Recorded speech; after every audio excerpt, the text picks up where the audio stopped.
ถ้าว่าเงินมันมาอยู่นี่แล้วเนาะเพื่อนๆก็สามารถถอนได้เลยเนาะเพื่อนๆก็เข้าไปบนถอนนี้เนาะเข้าไปถอนได้เลย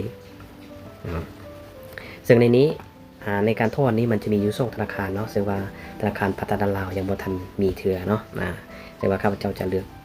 ตัวธนาคารห่วมพัฒนาเนาะเรียกว่าการถอนสำเร็จเนาะจำนวนเงินเท่านี้ครับนี่174,000 กีบเนาะ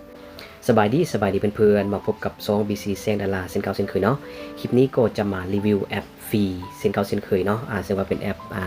ตัวนี้เนาะซื้อแอปมันก็ LFPAY เนาะ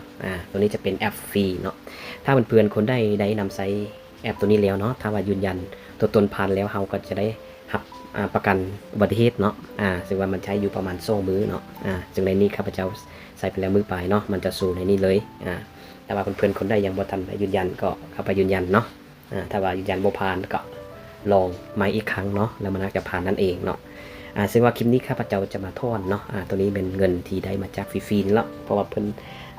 แจกโบนัสให้ผู้ที่ใช้ไม้เนาะถ้าว่าแบ่งปันโตก็จะเกิดมีรายได้เนาะย้ำว่าฟรีเนาะบ่ได้ลงทุนอย่างจะกีบเนาะถ้าว่าเงินมันมาอยู่นี่แล้วเนาะเพื่อนๆก็สามารถทอนได้เลยเนาะ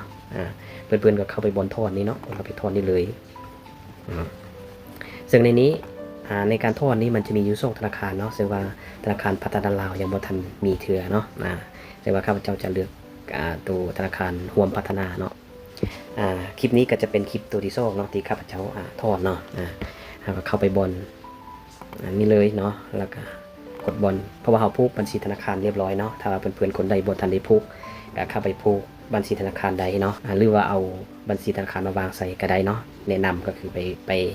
ผูกยิ่งเป็นกันดีเนาะสำหรับห้องนี้เราจะใส่จำนวนเงินที่เราต้องการทอนเนาะขั้นต่ำนี่มัน1,000 กีบเนาะซึ่งว่าเงินของข้าพเจ้ามีอยู่100,000 กว่าเนาะ176,000นะซึ่งว่าข้าพเจ้าจะทอน175,000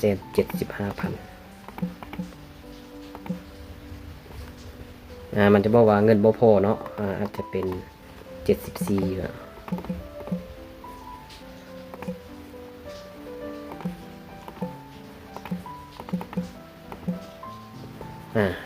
ทนได้174,000 กีบเนาะจากนั้นก็กดถูกต้องในที่นี้มันจะให้ใส่รหัสทอนเงินเนาะ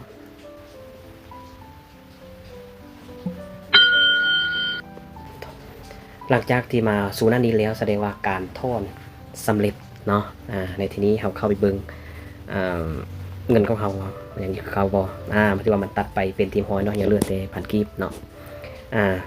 วันนี้เราไปเบิ่งเงินเราว่ามันได้มาอยู่ใส่เนาะให้เข้าไปบนค่อยๆนี่เนาะแล้วเข้าไปบนศูนย์หมู่นี่กดเข้าไปเนาะ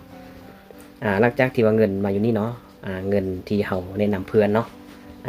แล้วมันมาอยู่นี่เรากดทอนเนาะแล้วก็หากระปอนจำนวนเงินเลยแล้วก็ทอนมันจะเข้ามาสู่บัญชีตัวนี้ก่อนเนาะ